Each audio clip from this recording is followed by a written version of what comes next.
सुप्रभात विद्यार्थियों, मैं सुमन आपकी हिंदी के अध्यापिका आज फिर एक नए उत्साह और उल्लास के साथ आपके सामने प्रस्तुत हूँ। बेटा जी, आज हम अपनी हिंदी वसंत का अध्याय 15 पढ़ेंगे जिसका शीर्षक है नीलकंठ। देखिए, ये जो है महादेवी वर्मा के द्वारा रचित है। इसमें महादेवी वर्मा का पशु प्रेम दर्शाया गया है कि वो पशुओं से, जीव जंतुओं से किस प्रकार से स्नेह रखती हैं।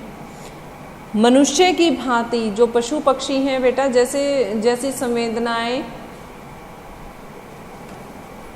जिस प्रकार की संवेदनाएं मनुष्य में होती हैं, उसी प्रकार की भावनाएं और संवेदनाएं पशु पक्षियों में भी होती हैं। पशु पक्षी भी हमसे उसी प्रकार स्नेह करते हैं जिस प्रकार से हम उनके साथ करते हैं।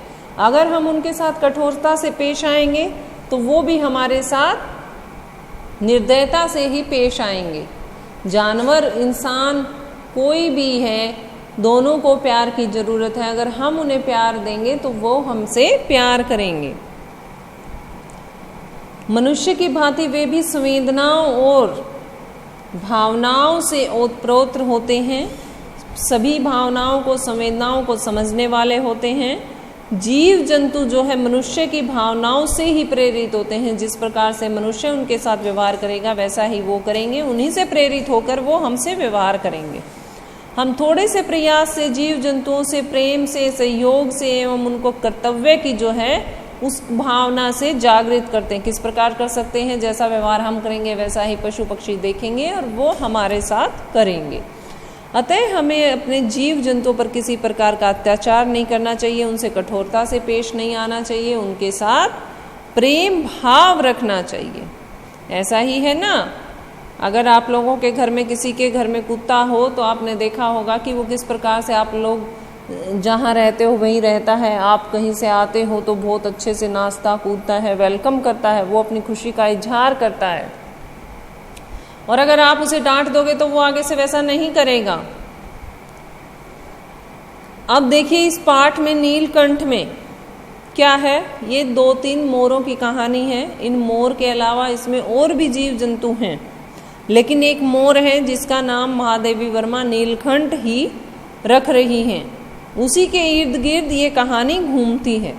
एक दिन देखिए होता क्या है, महादेवी वर्मा के घर कोई मेहमान आए हुए थे और वो उन मेहमान को स्टेशन तक छोड़ने के लिए गई थी। जैसे ही वो उनको स्टेशन पर छोड़कर वापस आ रही थी महादेवी वर्मा, तो उन्हें चिड़िया और खरगोशों की एक दुकान का ध्यान आ गया।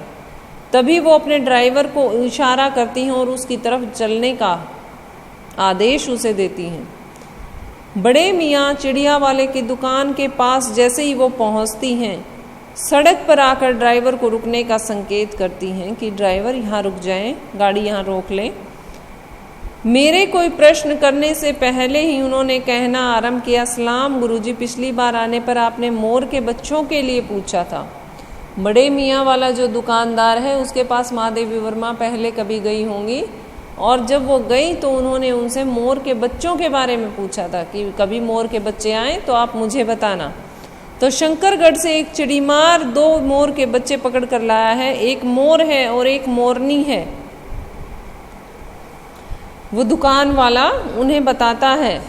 महादेवी वर्मा उनको देखने की इच्छा जाहिर करती है और उन्हें देखकर वो पिंजरे में बंद थे। उन्हें देखकर जैसे ही वो देखती है, उन्हें वो 35 रुपए में खरीद लेती है और उनको पिंजरे समेत अपनी गाड़ी में बैठाकर अपने घर लेकर जाती है। कार में पिंजरा रखते ही, वो गाड़ी में जैसे ही उन्हें पिंजरा रखा तो वो मोर के बच्चे जो है बहुत ही ज़्यादा छटपटाने लगे। उनकी हलचल से इतने उतावले हो रहे थे वो लोग उसमें से निकलने के लिए, उनकी हलचल से मानो पूरा पिंजरा ही सजीव हो उठा था। जैसे ही वो घर जाती हैं तो उनके घर वाले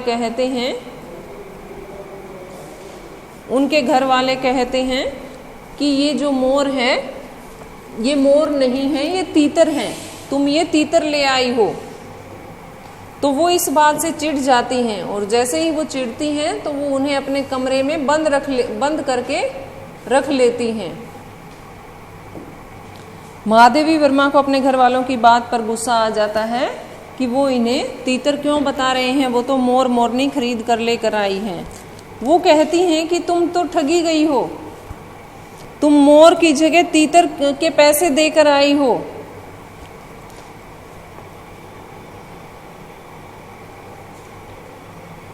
उन्हें वो ऐसे कमरे में ले जाती हैं जहां वो हर टाइम रहती थी, उनका खुद का जो रूम था वहां वो उनको ले जाकर रख लेती हैं, जहां उनका पढ़ने लिखने का कमरा था।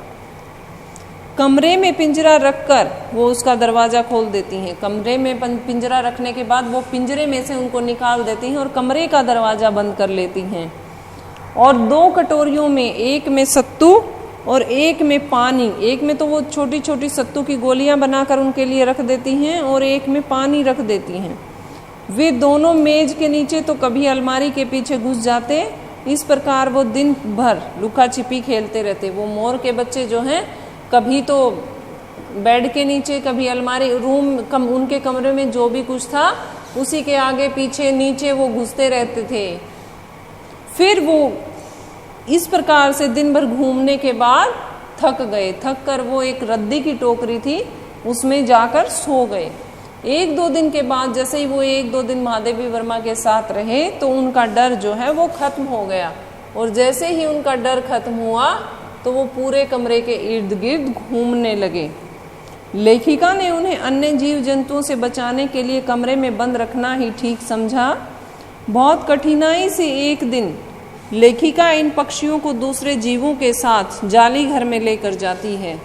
जाली घर में लेखिका ने और भी पशु पक्षियों को वहाँ रख रखा था, तो इन्हें भी वो वहीं ले जाती है एक दिन कि अब इनका डर निकल गया है, ये डरेंगे नहीं, चलो वहाँ ले जाकर देखते हैं कैसा महसूस ये करते हैं। जहाँ अन्य पालतू पशु रहते थे उनके वहाँ पहुँचते ही उसी प्रकार से हलचल मच गई जिस प्रकार से महादेवी वर्मा ने पिंजरे में, गाड़ी में जब पिंजरा रखा था तो वो उतावले हो रहे थे नए नए जब उनके घर में आए थे। तो कबूतर, तोते और जो भी पक्षी थे वो सब उनके इर्द गिर्द जमा होने लगे और उन पक्षियों ने इस मोर और मोरनी का स्वागत उसी प्रकार से किया जैसे एक नई नवेली दुल्हन का स्वागत हम अपने घर में करते हैं। देखिए पशु पक्षियों की संवेदनाएं और भावनाएं, उनकी फीलिंग्स देखिए कि वो किस प्रकार से उनका स्वागत कर रहे हैं। धीरे धीरे क्या होता है कि मोर के बच्चे जो है बड़े होने लगते हैं और बड़े होने के बाद उनके आकार में, उनके रूप रंग में तो परिवर्तन आएंगे ही। जिस प्रकार से बच्चा छोटा होता है जब वो और तरह का नजर आता है, धीरे धीरे वो बड़ा होने लगता है तो उसकी शक्ल सूरत सभी चीज़ें परिवर्तित होने लगती हैं, उसमें बहुत सारे परिवर्तन आते हैं। तो ऐसा ही परिवर्तन इनमें भी आया। धीरे धीरे जब ये बच्चे बढ़ने लगे मोर के, तो मोर के सिर पर जो कलगी थी वो बहुत गहरी हो गई, काली हो गई और चमकीली हो गई। उसके मोर के सिर पर जो कलगी होती है वो बहुत ही चमकदार हो गई और चोंच टेढ़ी और तेज हो गई। और उसकी जो गोल आंखें थी, मोर की आंखें कभी आपने देखा हो तो नीली होती हैं, दूर से देखने पर नीली होती हैं और बहुत ही चमकती हुई नजर आती हैं। तो मोर की आंखें नीली होकर चमकने लगी। नीली गर्दन पर धूप छांव की तरंगें उठने लगी। मोर की जो गर्दन होती है उस पर कभी कैसा रंग जो है हमें नजर आता है, कभी कैसा ही रंग हमें उस पर नजर आता है। तो मोर की जो गर्दन थी वो धूप छांव का रंग हम उसे कह सकते हैं, वो तरंगे जो है उस पर उठने गिरने लगी। उसकी लंबी पूंछ और पंखों में इंद्रधनुषी रंग झलकने लगा। मोर के पंखों का हम कोई एक एग्जैक्ट प्रॉपर रंग नहीं बता सकते हैं, वो सतरंगी होते हैं। तो उनमें जो है इंद्रधनुषी रंग, लेखिका ने इसीलिए कहा है लंबी पूंछ और पंखों में इंद्रधनुषी रंग की जो है वो झलक हमें मिलने लगी। उनके रूप आकार में परिवर्तन होने लगे। मोरनी का विकास तो इतनी तेजी से नहीं हो रहा था जिस प्रकार से मोर का विकास हो रहा था। इसीलिए मोर की जो गर्दन थी वो नीली होने के कारण लेखिका ने क्या किया, मोर का नाम नीलकंठ रख दिया। और जो मोरनी थी वो क्या थी, वो मोर की सहचारिणी की भांति प्रतीत होती थी। किस प्रकार सहचारिणी की भांति वो हमें प्रतीत होती थी, वो उसके आगे पीछे ही चक्कर लगाती रहती थी, वो उसके बिना नहीं रहती थी और उससे कभी भी वो दूर भी नहीं जाती थी मोरनी।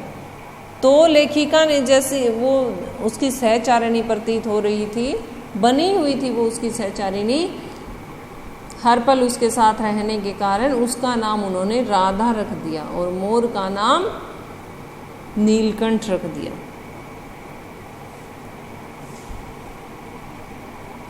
नीलकंठ किस प्रकार से देखिए खाना खाता है। नीलकंठ मोरनी, नीलकंठ को महादेवी वर्मा जो है अपनी हथेली पर चने रखती है और उन चनों को नीलकंठ बहुत ही कोमलता के साथ उनके हाथों पर से उठा उठा कर खाता है। मोर की जो चोंच है वो बहुत ही कठोर होती है, लेकिन फिर भी वो उनके हाथों पर वो अपनी चोंच गड़ाता नहीं है, बहुत ही कोमलता के साथ उसके हथेली से चने के दाने जो हैं वो उठाकर खाता है। नीलकंठ का स्वभाव क्या है, उसका स्वभाव और उसके संस्कारवश वह और जो पशु पक्षी थे उनका सेनापति बन बैठा था। किस प्रकार से वह सेनापति बन बैठा था, ऐसा नहीं है कि वो उन पर उनको आदेश ही देता रहता था या उन पर हुक्म चलाता था, ऐसा नहीं है। वो उनका ख्याल रखता था और अगर कोई पशु पक्षी कोई गड़बड़ भी करता था तो उन्हें पनिशमेंट, उन्हें सजा भी देता था, उन्हें दंडित भी करता था। खरगोश के छोटे बच्चों को वह अपनी चोंच से उठा लेता था। मोर की जो चोंच है वो बहुत बड़ी होती है, तो खरगोश के बच्चे छोटे छोटे होते हैं, उनको तो नीलकंठ अपनी चोंच से ही उठा लेता था पकड़कर। वह जीव जंतुओं से बहुत प्यार करता था। एक दिन न जाने कहाँ से एक सांप जो है उन पशु पक्षियों को, जहाँ वो पशु पक्षी ठहरे हुए थे वहाँ उसकी जाली के भीतर आ जाता है और वो छोटे से खरगोश को अपनी मुंह में जकड़ लेता है। सांप ने क्या किया, उस जाली के अंदर आकर एक खरगोश के छोटे से बच्चे को अपने मुंह में पकड़ लिया। नीलकंठ उस पर वार करके खरगोश के बच्चे को किसी प्रकार से बचा लेता है और पूरी रात उसे अपने से चिपकाए रहता है, अपने से सटाए रहता है, क्योंकि खरगोश के बच्चे में इतना कुछ सहने की हिम्मत नहीं होती है, बहुत ही कमज़ोर दिल का वो होता है, ऐसा माना जाता है कमज़ोर खरगोश के बच्चे को। तो उसे नीलकंठ पूरी रात अपने से चिपकाए रहता है, अपने पंखों से उसे गर्मी देता रहता है। राधा ने जब यूं देखा कि कोई सांप जाली के अंदर घुस आया है और नीलकंठ अकेले ही उससे संघर्ष कर रहे हैं, तो वो दूसरे साथियों को बुलाने जाती है, लेकिन तब तक आकर क्या देखती है कि नीलकंठ तो सांप के टुकड़े टुकड़े कर चुका था। नीलकंठ अकेला ही काफ़ी समझदार था और वो उससे संघर्ष करके खरगोश के बच्चे को उन्होंने छुड़ा लिया था। अब मोर देखिए बच्चे किस प्रकार का पक्षी होता है। मोर जो है कला प्रेमी होता है और वीर होता है। उसको वर्षा ऋतु, वसंत ऋतु, ये दोनों ही बहुत ही प्यारी होती हैं। वर्षा ऋतु तो उसकी सबसे प्यारी है, सबसे प्यारा मौसम है, सबसे पसंदीदा मौसम है उसका वर्षा ऋतु। बसंत ऋतु के आने पर मेघों की सांवली छाया में इंद्रधनुषी पंख फैलाकर नीलकंठ एक सहजता के साथ एक ताल में नाचता रहता है। राधा उसके साथ नृत्य तो नहीं कर पाती, पर उसकी गतिविधियों में भी एक पूरक ताल परिचय जरूर मिलता था। राधा जो है उसे नाचना नहीं आता था, लेकिन उसकी जो भी एक्टिविटीज़ थी, जो गतिविधियां थी, उसमें एक पूरक नृत्य, पूरक ताल जरूर वो दे देती थी। नीलकंठ का नृत्य जो है राधा के बिना अधूरा था, तो उसे वो पूरकता देती थी। ठीक है। और जैसे ही लेखिका जो है जाली के पास पहुंचती तो नीलकंठ नाचना शुरू कर देता था, क्योंकि नीलकंठ को पता लग गया था कि लेखिका को उसका नाचना जो है बहुत अच्छा लगता है। तो जैसे ही वो देखता कि लेखिका पिंजरे की तरफ आ रही है, उस जाली की तरफ आ रही है, तो वो उसी समय नाचना शुरू कर देता था। लेखिका कभी अकेली आती तो कभी देशी विदेशी लोग उसके साथ होते थे, उसके घर परिवार के लोग या बाहर से आने वाले लोग उसके साथ आते थे। तो जो कुछ विदेशी महिलाएं वहाँ आती थी जाली घर को, उसके पशु पक्षी जहाँ महादेवी वर्मा ने रख रखे थे उनको देखने के लिए। कुछ लोग विदेश से भी आते रहते थे। तो उन्होंने नीलकंठ को एक जेंटलमैन की उपाधि दे रखी थी। वो उसे जेंटलमैन कहकर पुकारती थी। नीलकंठ लेखिका की हथेली से बहुत ही कोमलता के साथ चने उठाकर खाता था। बसंत ऋतु में वह जाली घर में रहना पसंद नहीं करता था। बसंत ऋतु जब भी आती थी तो उसे जाली घर में रुकना बिल्कुल भी अच्छा नहीं लगता था। किसे? नीलकंठ को। क्यों नहीं लगता था? क्योंकि इतना अच्छा सुहावना मौसम होता है बसंत ऋतु में, और मोर तो जरा सा अच्छा मौसम होते ही नाचना शुरू कर देते हैं अपने पंख फैलाकर। तो इसी प्रकार से नीलकंठ को भी वसंत ऋतु में जाली घर में रहना बिल्कुल भी अच्छा नहीं लगता था। नीलकंठ और राधा की सबसे जो प्रिय ऋतु थी वो कौन सी थी? वो वर्षा ऋतु थी। वर्षा ऋतु उन्हें बहुत ही पसंद थी। मेघों के, ये देखिए, नीलकंठ और राधा की सबसे प्रिय ऋतु तो वर्षा ही थी। मेघों के उमड़ आने से पहले ही वे हवा में उसकी सजल आहट पा लेते थे। जैसे ही उन्हें पता लगता कि कई बार बादल गरजते हैं, बारिश बाद में आती है, तो इसी प्रकार से जैसे मेघों के उमड़ आने से पहले ही वे हवा में उसकी सजल आहट पा लेते थे कि हाँ, अब बारिश का मौसम है और बारिश आने वाली है। तब उनकी मंद केका की गूंज अनुगूंज तीव्र से तीव्रतर होती रहती थी। जैसे वो नाचते, बारिश कम होती तो वो धीरे धीरे नाचते, जैसे जैसे बारिश बढ़ती जाती तो उनके नाचने की जो गति है वो भी बढ़ती जाती। एक दिन फिर से देखिए क्या होता है। एक दिन मुझे किसी कार्य से नखास कोने से निकलना पड़ा। एक दिन फिर से महादेवी वर्मा उसी दुकान के सामने से जब गुजर रही थी तो उन्होंने फिर से वहाँ अपनी गाड़ी रोकी और उस दुकान वाले के पास फिर से गई। तब बड़े मियाँ की भाषण मेल पर फिर दौड़ने लगी। उनकी जो भाषण था वो मेल पर फिर से दौड़ने लगा। देखिए गुरुजी, कमबख्त चिड़ीमार ने बेचारी का क्या हाल किया है। ऐसे कभी चिड़िया पकड़ी जाती है? आपने आई होती तो मैं उसी के सिर पर इसे पटक देता, पर आपसे भी अधमरी मोरनी ले जाने को कैसे कहूँ। सारांश यह है कि 7 रुपए देकर मैं उसे अगली सीट पर रखवा कर घर ले आई। मोरनी जैसे ही लेखिका उसकी दुकान पर फिर से जाती हैं तो उनके पास एक घायल मोरनी आई हुई होती है उस दुकान पर। तो वो 7 रुपए देकर उसे फिर से अपने घर ले आती हैं और उसे मरहम पट्टी करती हैं, तो वो एक दिन में ठीक हो जाती है। लेकिन उसका स्वभाव जो है राधा और नीलकंठ से मेल नहीं खाता था। वो राधा से तो बहुत ही द्वेष भावना रखती थी, क्योंकि वो नीलकंठ के इर्द गिर्द रहना चाहती थी। जिस प्रकार से राधा और नीलकंठ का प्रेम था वो उसकी सहचारिणी थी, इसी प्रकार से ये जो मोरनी है ये भी बनना चाहती थी और राधा को बिल्कुल भी वो पसंद नहीं करती थी। एक दिन होता क्या है, जैसे ही आम के पेड़ से एक दिन आम की शाखा से वह नीचे उतरती है, तो जैसे ही वह नीचे उतरती है तो महादेवी वर्मा ने एक अलशेषन कुतिया पाल रखी थी।